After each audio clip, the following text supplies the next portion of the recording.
I hear there's a special guest here today. I'm wondering who it could be.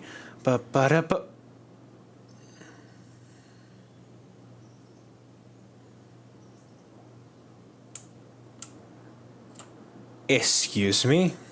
Hey, what's going on, guys? It is Cameron here, and welcome back to another mod review. Today we are reviewing the recently released Flying Scotsman A3 Pacific mod.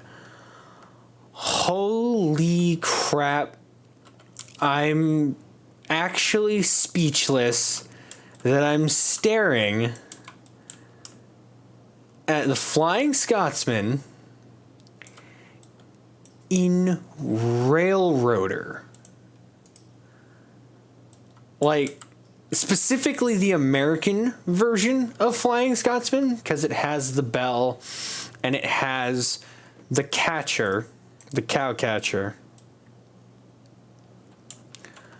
And I have it dolled up with smoke deflectors on right now, but it never came to America with the smoke deflectors on. But I don't know what to say. This is an incredible mod. Now, when I first downloaded it, it broke my game. It broke my game in a few ways, and the first thing that we're going to talk about is the water tender, because this requires a scripting mod. And to download it, it's a bit complicated, and then there's a tutorial through the mod pack of how to download it. But just look at this beautiful pack. It released quite a bit earlier than I thought it would release, because in my head it was supposed to release at the end of the month, and it's pretty much mid-month, and this is dropped. But let's talk about this. So the Flying Scotsman, I'm almost positive, needs zero introduction. But the Flying Scotsman is the LNER Class 3, A3 class of locomotive. It wore many numbers in its time. Its first number was 1472. Its second number, which it's most famous for, is 4472. It wore 502, 103, and it is currently in this road number here, 6103, which it wore under British Railways. Now, the Flying Scotsman had a troubled life here in the United States, and we almost lost the Flying Scotsman in the United States. Yeah, it almost got cut up. And a lot of things happened to the poor Scotsman while it was over here visiting the area. Now, I'm unaware if it ever actually visited the railroad that Railroader takes place in, which is in North Carolina. I'm not certain that it ever visited, but it's cool that it's here. It's the first quote-unquote real UK locomotive that we've had. Now, there's a couple things to point out about Flying Scotsman. When you get the mod, there's a couple of things that you can have. Now, for some reason, the top nameplate doesn't work, but the one underneath it does. So if you take away the BR era, you'll notice the smokestack changes. This is kind of this is the configuration it came in when it was in the United States. Now, it wasn't in this color, but we'll get to the colors in a second. But I like the BR era because of the double stack, which I believe it currently has, and these smoke deflectors. But if you go to late LNER era, you see that it wore a very different set of smoke deflectors on it, and it only had the single stack, which is cool. Now, the nameplate on the side is obviously Flying Scotsman, but there are two other nameplates that you can have. You can have Humroast? I think that's Humroast. And you can also have Papyrus. Someone correct me if I'm pronouncing that wrong, but for right now we're going to keep it as Flying Scotsman. But I do like the BR era double stack. Now, there is a mod that gives you an LNER whistle, which I feel is only fitting for the Flying Scotsman. And it's really nice, and we'll get to the colors in a second. But this tender back here, a lot of people are seeing this and probably going, why are there two tenders on Flying Scotsman? Well, Flying Scotsman had a second tender retrofitted to it that carried extra water. I believe this one carries 11,000 gallons in game. I don't know if that's accurate to the real thing. But with the Beeman's scripting mod, you can have a water tender. Now, as of right now, the tender is bugged. It has a bug where it does not register as an auxiliary tender. Now, as many of you know, I reviewed an auxiliary water tender in the past.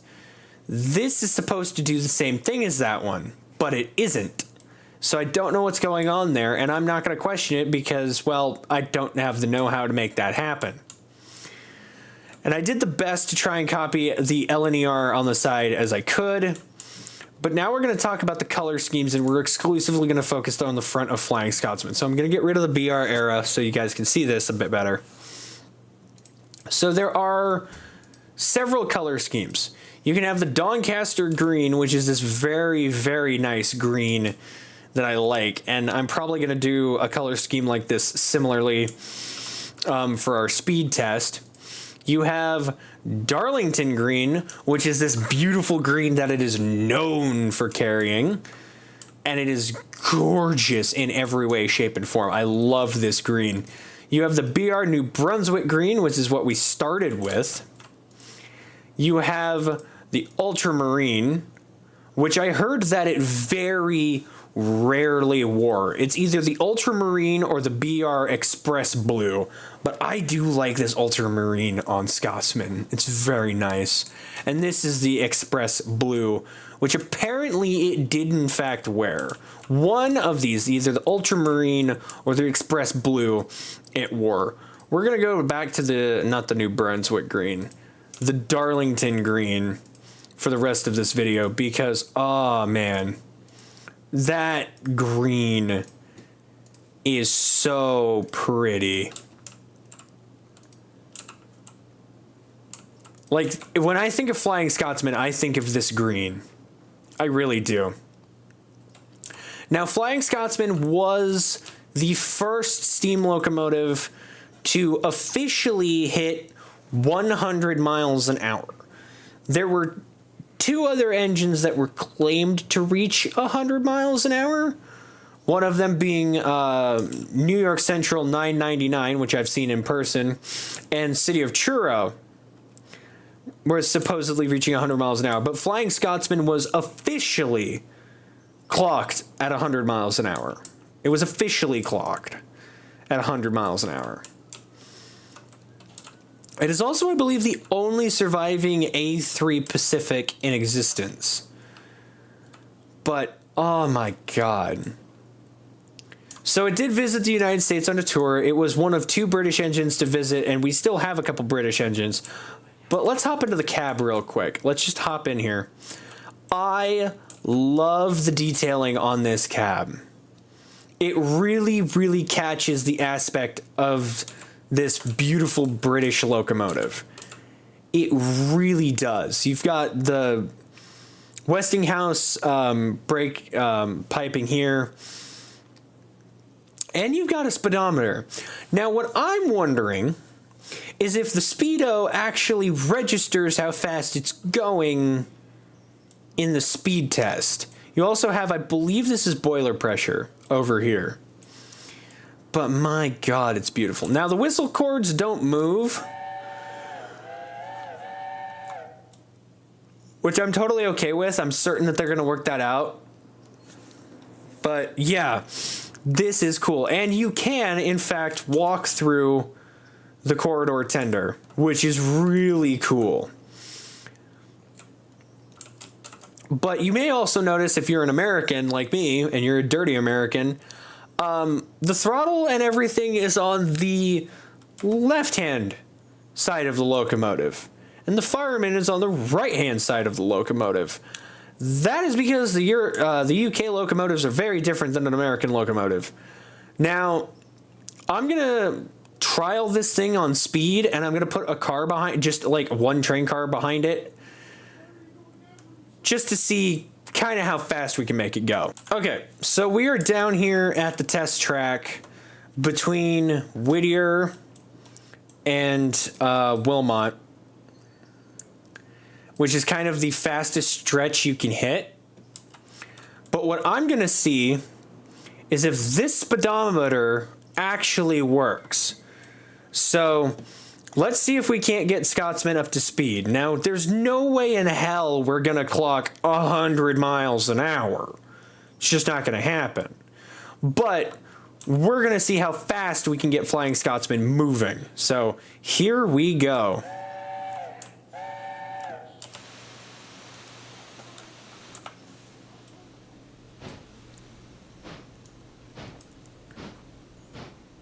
Now, Flying Scotsman, if I remember correctly, was a 3-cylinder engine.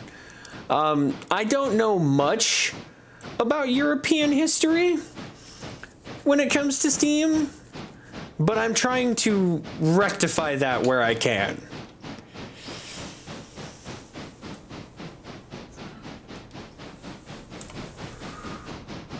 Oh, look at that! The speedometer does work. Okay, that's cool to note. The speedometer does work on Flying Scotsman. So if you want to play this thing in first person and you want an engine with a speedometer on it, by God, you have one.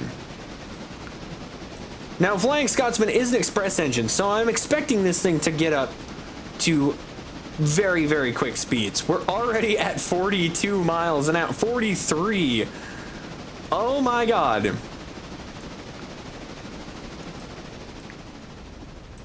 Oh my God, Flying Scotsman, you got up there fast. Now, granted, we're not carrying that heavy of a train. 50 miles an hour, God, 51, 52.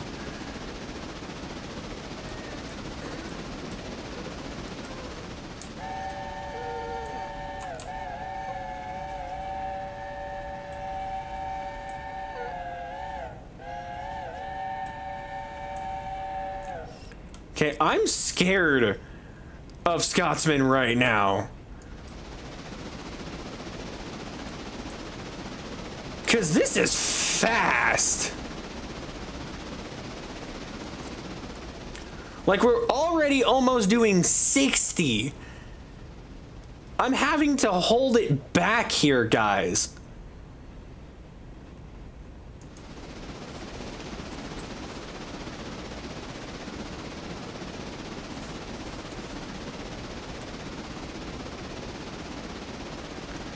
Good Lord, we're already at 60 miles an hour.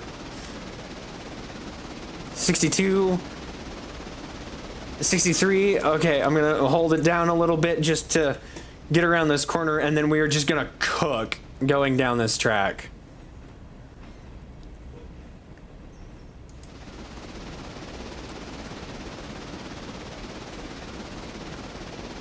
I know my friends in the UK will lose their minds if I wreck Flying Scotsman.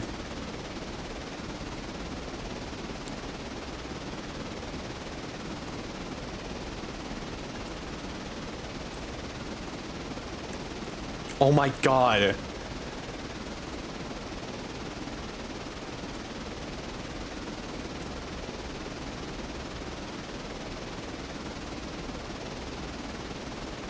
$69. Can we get to 70? Nope.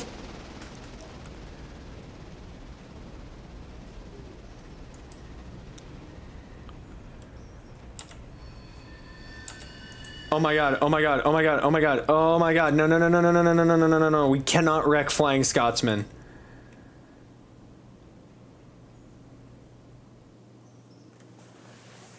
69 miles an hour.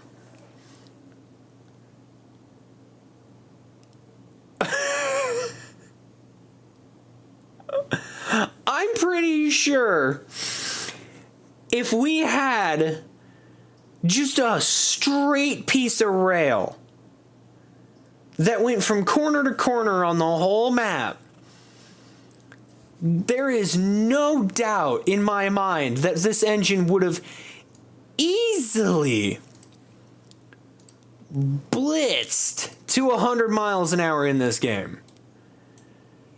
And if there's a way to turn off derail mechanics, somebody tell me.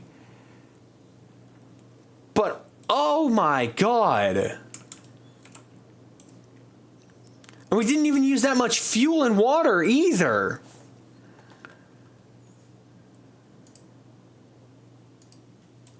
Okay, I'm guessing the water hatch is like hidden underneath here because I can't see it opening. Oh my word. So to compare apples to very pretty much existent oranges, I have spawned all 3 Pacifics that I have in the game. There's the standard P48, P43, and the C&J Pacific. I've spawned all of these in here. Why? To show a size comparison of Flying Scotsman compared to them. Now these are all standard tenders, and it's not all properly lined up because I'm not that good at lining it up. But look at the size difference between Flying Scotsman at the top, the P48 in the middle here, P43, and the C&J. I think the C&J is the closest to the Flying Scotsman in size, in terms of length, if we don't count the auxiliary tender. But, oh my goodness. Now there's something I want to test while I'm in this aerial view. Okay, that does work. So, if you have the BR era on, the smokestack is doubled. So there is 2 smoke plumes that come out of the smokestack on that one. I had to test that. But look at the size differences here. 3 American locomotives compared to this brute of a British locomotive. British, English, I don't quite know the proper terminology. But oh my god. Now, do I recommend this mod to people? Let me put it this way. If you are running a railroad in which you want preserved steam, so you're using the Lego Man's used market mod, for the record, that's this thing, and you want Flying Scotsman to visit your railroad, yes, get this mod. There are bugs that need to be worked out. There are things that aren't quite right with it just yet. Like, for example, the cylinder drains, which are clearly pointing forward, are coming out the sides. So I'm assuming that's something that's gonna be fixed in the updates as the mod continues to update and grow and change and fix. But if you're running a realistic railroad and you are doing your damnedest to basically make it as real as possible, no. Flying Scotsman would not fit in at all to the railroad. Now, of course, you don't have to use the liveries that are in the mod pack. You can make cursed abominations of the A3 class. Heck, you could make your own version of the A3 class. In fact, you don't even have to probably call it the A3 class. You could call it something else if you really wanted. But I can hear my friends from across the pond screaming at me, blasphemous things for saying that. All I'm going to say is if you want a real British locomotive on your railroad that was absolutely bastardized just to get here, and by here I mean the United States back when it actually came here, I would say yes, absolutely get this mod by Pancakes, because holy crap, so far, out of every speed test we've done, Flying Scotsman actively holds the record right now for fastest steam locomotive I've driven in Railroader. And it also holds the place of being the second British locomotive I've downloaded for Railroader. The first one was the J70 tram engine. This is good. I like this, and I'm going to be using it on stream, and we will have a special episode where it shows up on the railroads on YouTube. It'll make a guest appearance. It's not going to stay. Oh, definitely it's not going to stay. But we can have a guest appearance of the Flying Scotsman. So thank you everybody for watching this video. If you like this video and you want to see more videos like this, hit the like button down below, hit the subscribe button down below, hit the notification button, become part of the gamer team. Check out W Energy right here. Big supporters of the channel. I really appreciate their work. Absolutely amazing company. And with that being said, yeah, that's about it. Thank you guys so much for watching, and we'll see you in the next one.